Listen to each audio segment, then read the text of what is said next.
Assalamualaikum warahmatullahi wabarakatuh. Perkenalkan, saya Mu'alifah dengan NIM 2017-42181. Saya dari kelas 3 PID akan membuat sebuah video yang berisi jawaban UAS mata kuliah sumber belajar pendidikan agama Islam. Pertanyaan yang pertama yaitu jelaskan dasar teori-teori psikologi pendidikan yang kaitannya sangat erat dengan urgensi multimedia pembelajaran. Nah, yang pertama itu ada teori behavioristik, yang kedua ada teori kognitif, dan yang ketiga ada teori humanistik. Teori behavioristik ini lebih berorientasi kepada hasil yang bisa diukur dan diamati, contohnya latihan simulasi. Dan yang kedua ada teori kognitif. Teori kognitif ini ilmu pengetahuannya dibangun karena diri sendiri dan karena berinteraksi dengan lingkungan sekitar. Contohnya Ahmad yang rajin sholat karena dia hidup berada di lingkungan yang baik. Dan yang ketiga, teori humanistik. Teori ini akan dianggap berhasil apabila diri sendiri bisa memahami lingkungan sekitar dan bisa memahami diri sendiri juga. Contohnya seorang guru yang memfasilitatori kepada pendidik dan pendidik bisa memahami apa yang telah diberikan oleh guru dan bisa diaplikasinya oleh seorang pendidik. Pertanyaan yang kedua yaitu jelaskan satu teori desain multimedia dan jelaskan bagaimana penerapannya dalam pembelajaran.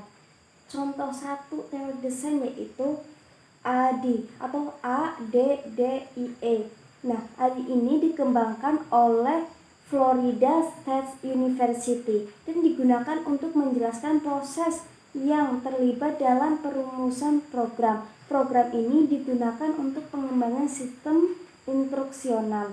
Nah, cara menggunakannya itu atau cara penerapan dalam pembelajaran itu yang pertama, mengidentifikasi apa yang kita pelajari. Dan yang kedua itu proses bagaimana harus mempelajari dari apa yang kita identifikasi. Dan yang ketiga itu proses penulisan materi dan pembuatan materinya itu. Dan yang keempat ada proses pemasangan proyek dan konteks dunia nyata. Dan yang terakhir ada proses evaluasi.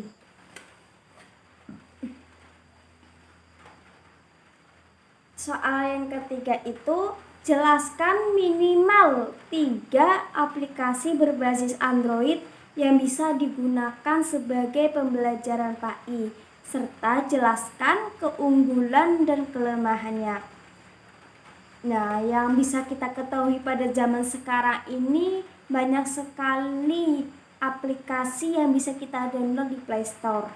Nah, contohnya Zoom dan Google Meet ini bisa digunakan untuk pembelajaran PAI dan juga bisa digunakan untuk pembelajaran online pada zaman sekarang yang sudah diajarkan oleh guru maupun orang tua. Nah, Zoom dan Google Meet ini memiliki kekurangan dan kelebihan tersendiri.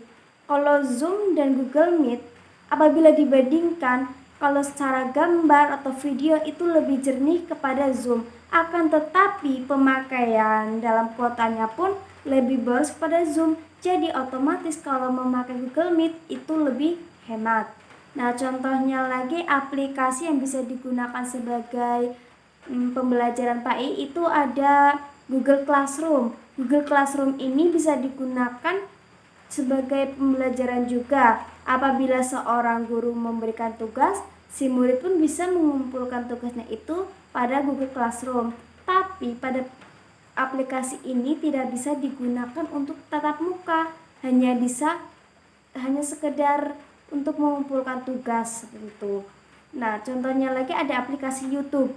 Nah, YouTube pun juga bisa digunakan sebagai pembelajaran. Karena apa? Karena di dalam YouTube ini juga ada video-video yang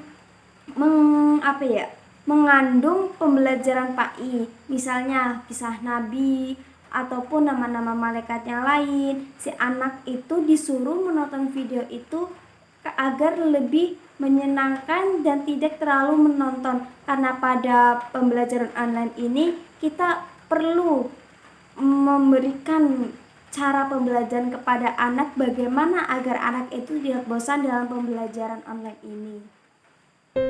Cukup sekian dari saya, itulah jawaban UAS sumber belajar PAID saya. Apabila banyak kesalahan atau kekeliruan dalam saya menjawab, saya mohon maaf yang setulus-tulusnya. Assalamualaikum warahmatullahi wabarakatuh.